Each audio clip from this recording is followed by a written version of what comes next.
सरकार के मंत्री ने बोला कि ये पॉलिटिकल टूरिज्म के लिए आए हुए हैं। नहीं, मैं वही कह रहा हूं ना जी, सवाल ये कोई सद्भावना के लिए वहां नहीं जा रहे थे। मुझे एक बात बताइए, छत्तीसगढ़ के मुख्यमंत्री अपने छत्तीसगढ़ को तो संभाल नहीं पा रहे हैं। छत्तीसगढ़ में पुलिस की गोली से कुछ किसान मारे जाते हैं, उनके प्रति उनके मन में कोई भी अनुराग नहीं, उनके प्रति कोई सहानुभूति नहीं, उन्हें लखीमपुर खीरी के बारे में कोई जानकारी नहीं। लेकिन अब चाकरी करनी है तो पीछे पीछे चलाए। वो तो 50 लाख रुपए देके गए हैं। इसी प्रकार से जी, पंजाब के मुख्यमंत्री अपने पंजाब को संभाल नहीं पा रहे हैं। वो तो अभी बने हैं। और मैं क्या कर रहा हूं ना, अभी बने हैं, वहां संभाल नहीं पा रहे हैं। उसमें भी कौन डीजीपी होगा, कौन चीफ सेक्रेटरी होगा, अभी यही नहीं तय कर पा रहे। इससे बड़ा शर्मनाक क्या हो सकता है कि कोई मुख्यमंत्री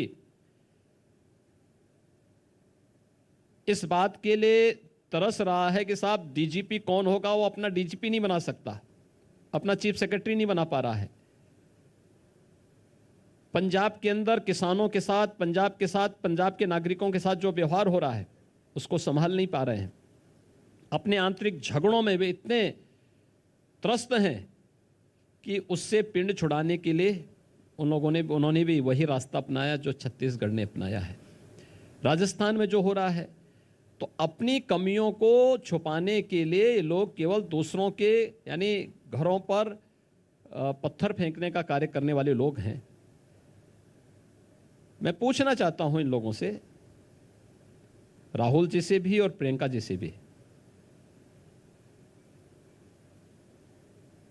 मार्च 2020 से कोरोना से प्रदेश भी देश भी त्रस्त है। उत्तर प्रदेश देश की आबादी का सबसे बड़ा राज्य है। मैं अखिलेश जी से ही पूछना चाहता हूं यह प्रश्न।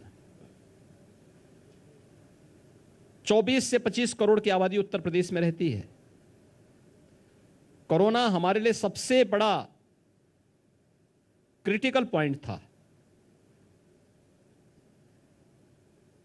क्योंकि इतनी बड़ी आबादी जी, और हम ये भी जानते थे कि इस महामारी के बाद जो पलायन होगा अन्य राज्यों से, उत्तर प्रदेश उससे सबसे ज्यादा प्रभावित होने वाला है।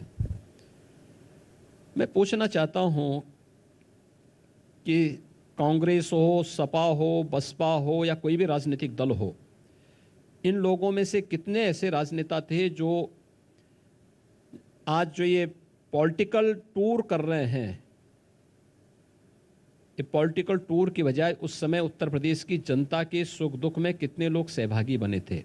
इनमें से कोई नेता मुझे बताते दें किसी जिले का अब हम सहभागी बनने के लिए आए थे तो हमें रोक दिया गया। मैं वही पूछना चाहता हूं। प्रियंका जी से तो सर्किट हाउस में कह रहे झाड़ू भी लगवा दिया गया। देखिए, जनता उनको उसी लायक बनाना चाहती है और जनता ने उसी लायक उनको बना दिया है। सवाल यह है कि इन लोगों के पास उपद्रव करने और नकारात्मकता फैलाने के सिवाय कोई कार्य नहीं। कोरोना कालखंड में इनके किसी के दर्शन नहीं हुए। उत्तर प्रदेश में जब हर व्यक्ति जीवन और जीविका के बीच में जद्दोजहद कर रही थी जी, तब केंद्र और प्रदेश सरकार ही उनके साथ खड़ी थी। भारतीय जनता पार्टी का कार्यकर्ता ही उनके साथ खड़ा था। तब इन राजनीतिक दलों के या इनके नेताओं का या इनकी स्वयं की उपस्थिति कहीं नहीं थी, जीरो थी। और ये मार्च 2020 से लेकर के मैं कह सकता हूं कि अक्टूबर 2021 के बीच में भी यही स्थिति थी।